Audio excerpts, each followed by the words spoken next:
Oi pessoal, vídeo na cozinha de novo, ainda tô lavando aqui a minha louça, mas eu decidi gravar uma coisa porque eu tava rezando esses dias e eu achei interessante partilhar, sabe? Porque a gente tá vendo tanta loucura nesse mundo e tanta briga, sabe? Às vezes a gente se altera.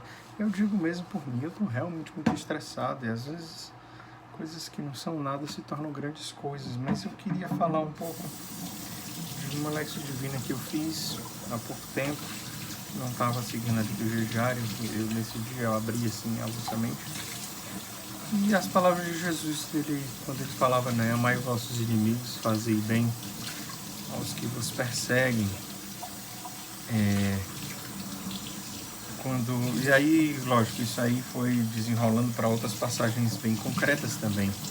Por exemplo, quando Jesus diz, quando alguém pedir para você andar uma milha, ande duas, se alguém pedir o manto, dá também a túnica.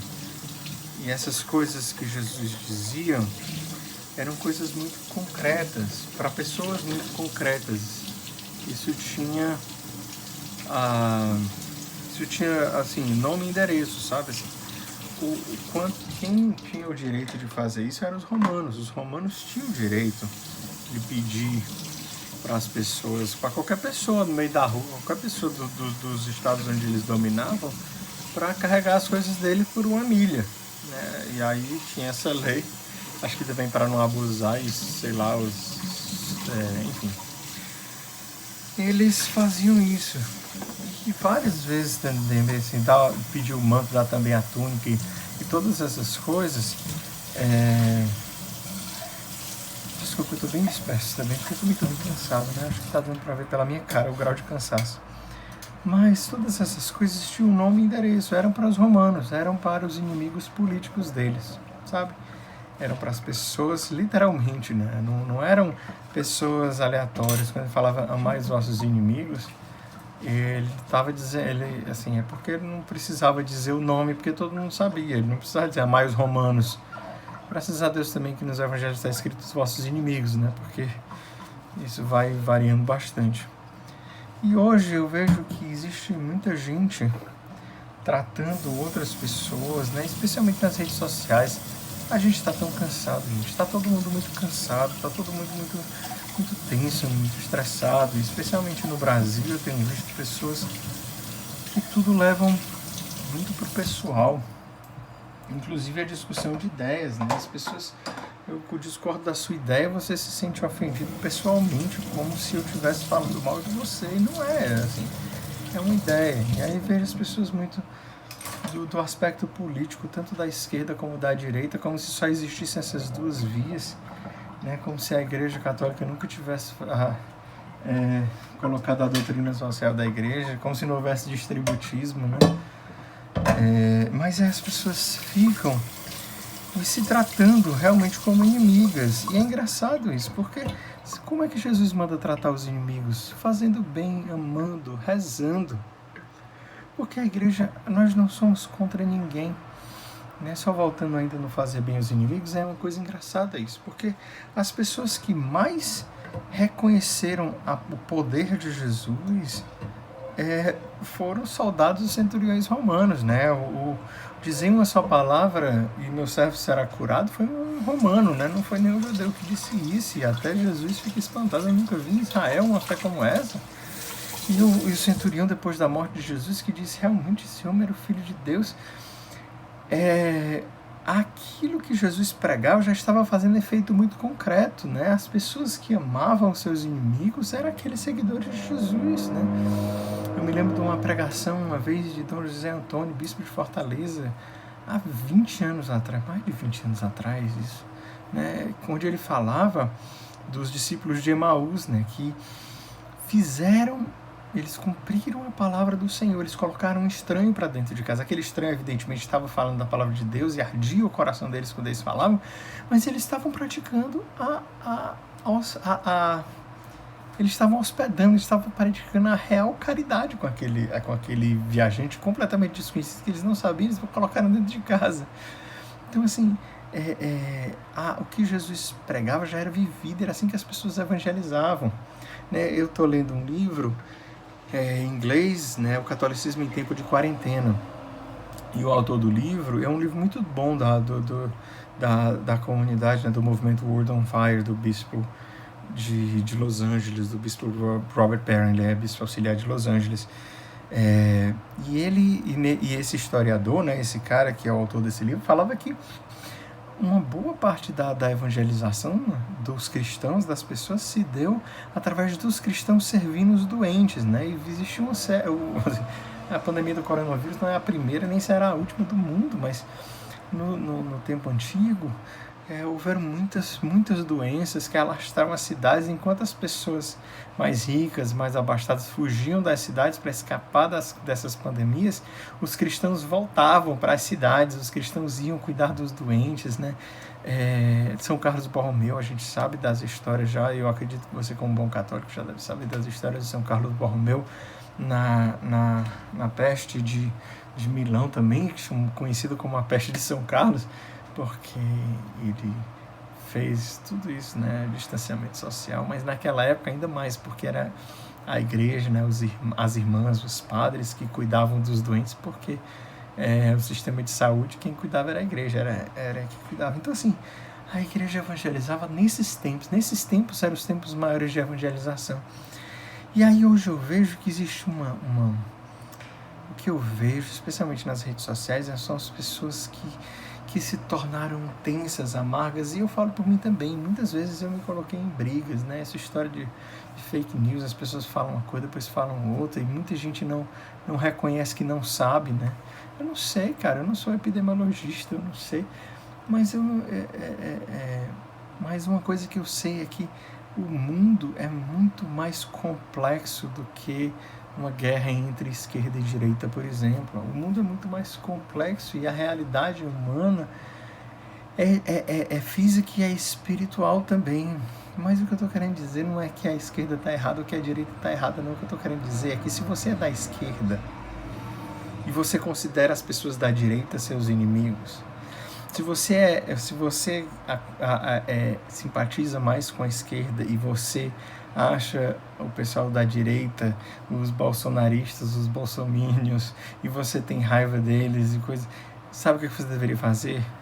Amá-los. Sabe o que você deveria fazer? Rezar por eles. Sabe o que você deveria fazer? Fazer bem a eles, fazer caridade, amar, se dar em amor a essas pessoas que você considera seus inimigos. E você que se considera da direita, você que acredita nos partidos de direita, que você que é contra a esquerda, que você acha que comunismo e socialismo são as piores coisas que existem. Eu estou evidentemente exagerando, mas sabe o que você deveria fazer? Amar essas pessoas, fazer bem a elas, tratar elas bem, porque assim você vai estar sendo um verdadeiro seguidor de Jesus. E mais, porque para todo mundo aqui, a igreja ela não é contra pessoas. A igreja pode até ser contra ideologias. Inclusive a igreja, na sua doutrina social, ela é bem contra muitas coisas do socialismo e muitas coisas do capitalismo. Né?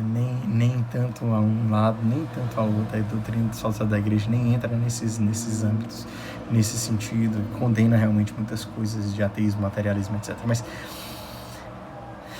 não é o ponto, meus irmãos. Não é o ponto. O ponto é que a igreja ela é a favor das pessoas. Você acha que... outro dia eu estava entrei numa certa discussão sobre Jorge Soros. Nem sei quem é Jorge Soros, gente. Sei, né? Você sabe, você escuta história, você lê jornal, você sabe de alguma coisa dele. Mas se você acha que o Jorge Soros é uma pessoa que está fazendo muito mal no mundo, você tem que rezar pelo Jorge Soros todo dia. Não é odiar o Jorge Soros, não. Se ele é seu inimigo, essa é a pessoa que tem que ser o mais alvo da sua oração e da sua intercessão. Estou dizendo que ele é lindo, que ele é santo, nem estou dizendo que ele é o vilão, que ele é a coisa, não. Eu estava brincando, dizendo que ele é o Lex Luthor. Eu não sei nem. Eu não sei. E sinceramente não quero saber, porque isso se tornou, assim, a política se tornou algo de fortes emoções. Não é que eu não me interesse, não. Eu me interesso por muita coisa. Me interesso por política, me interesso por filosofia. Sempre me interessei. E eu quero saber, e eu pergunto, e eu questiono, e eu questiono muitas pessoas da direita, e eu questiono muitas pessoas da esquerda. Na verdade, eu acho que muita gente deveria estudar mais o distributismo, porque eu acho que é uma doutrina que surgiu da doutrina social da igreja. Não estou dizendo que ele é totalmente implantável, mas eu acho que vale a pena a gente estudar um pouco mais sobre isso para a gente perceber que o mundo é mais do que uma bipolaridade. Mas o que eu quero dizer é que, meu irmão, se você colocou no seu coração que alguém não vale a pena, seja ele o presidente Trump, seja ele o Xi Jinping, né, o presidente da China, sei lá se é presidente, primeiro-ministro, na hora dessa tão tarde da noite eu não consigo mais pensar, não. Mas se você acha que os comunistas são a pior escória da humanidade, reze pelos comunistas. Agora reze, querendo que eles se convertam, que eles conheçam Jesus Cristo, que eles tenham uma experiência real com o Senhor, porque isso é o que importa, que as pessoas precisam ser salvas. Se você acha que esses capitalistas liberais que só pensam em dinheiro e não pensam na vida humana são a escória da humanidade, reze por eles. Reze por eles. Se você não concorda com nada do que eu disse até agora, reze por mim. Entendeu? Porque, no fundo, quando o Senhor perguntar para você no final, né, se você deu comida a quem tinha fome, deu de beber a quem teve sede, se você consolou os que sofrem, se você acolheu os aflitos, não vai perguntar, o Senhor não vai perguntar qual era a linha política que você seguia, ele vai perguntar o que você fez de concreto para amar os seus irmãos. Se você conhece Jesus de verdade, né? Afastai-vos de mim, eu não vos conheço. O Senhor vai te conhecer no final. Você vai ser aquele que acolhe, que come na mesa das prostitutas, dos pecadores, porque você quer trazê-los para próximo de Jesus, ou você é aquele que execra e diz que não tem diálogo? Eu estava vendo que assim, muita gente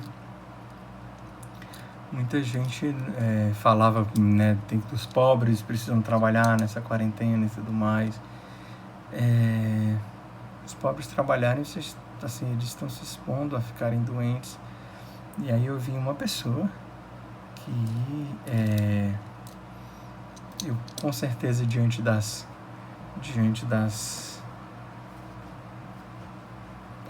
dos fiscais da fé, como disse o Papa Francisco, não seria aprovada pelos fiscais da fé, influenciadora nos meios digitais, que usou a influência dela para fazer uma vaquinha e distribuir cesta básica para as pessoas mais necessitadas.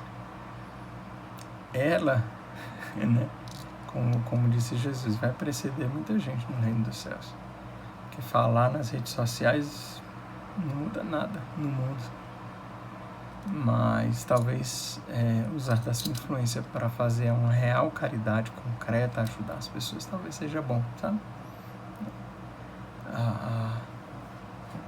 Às vezes a gente é muito rápido para condenar as pessoas de não acreditar, ou de estar errado, de ter uma teologia, uma doutrina errada, ou seguir uma coisa muito errada. Mas eu acho que o amar os nossos inimigos, ele passa exatamente por isso, sabe? Especialmente dentro da igreja, eu acho que a gente precisa ter uma mentalidade de acolhida, de missão, de ir para fora e trazer as pessoas para dentro. Se você acha que o seu oponente político está errado, que ele precisa da luz, chame ele para a luz. Eu estou falando demais já, mas eu peço que vocês rezem por mim. Esse tempo de quarentena está sendo realmente muito difícil. Eu já partilhei com todo mundo, acho que não é surpresa para ninguém da minha depressão. Tem dias que está melhor, tem dias que está pior. Hoje, sei lá.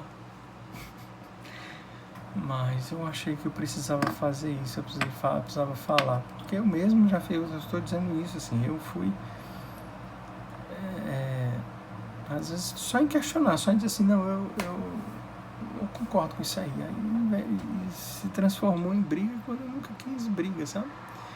Então eu também fui motivo de briga. Eu peço perdão para as pessoas que se ofenderam quando eu puxei alguma coisa, mas quer dizer que eu não sei de nada não, certo? Eu não sei de nada, de política, de internacional. Eu tenho opiniões, porque afinal de contas tem muito tempo que eu vivo, que eu estudo, que eu me interesso. Eu sou uma pessoa inteligente, eu não posso negar isso não. Mas o mundo é mais complexo do que às vezes se parecem dizer, tá? Rezem por mim, gente. Deus abençoe cada um de vocês. Rezem pela minha depressão, rezem pela minha família, pelos meus filhos especiais, para que a gente consiga viver bem esse tempo e que Nosso Senhor tenha misericórdia de nós e que a gente consiga passar pelos desafios que a gente tem vivido. Mas vocês rezem também pela pelas intenções do meu coração. Tem algumas intenções meio urgentes, tá bom? Deus abençoe.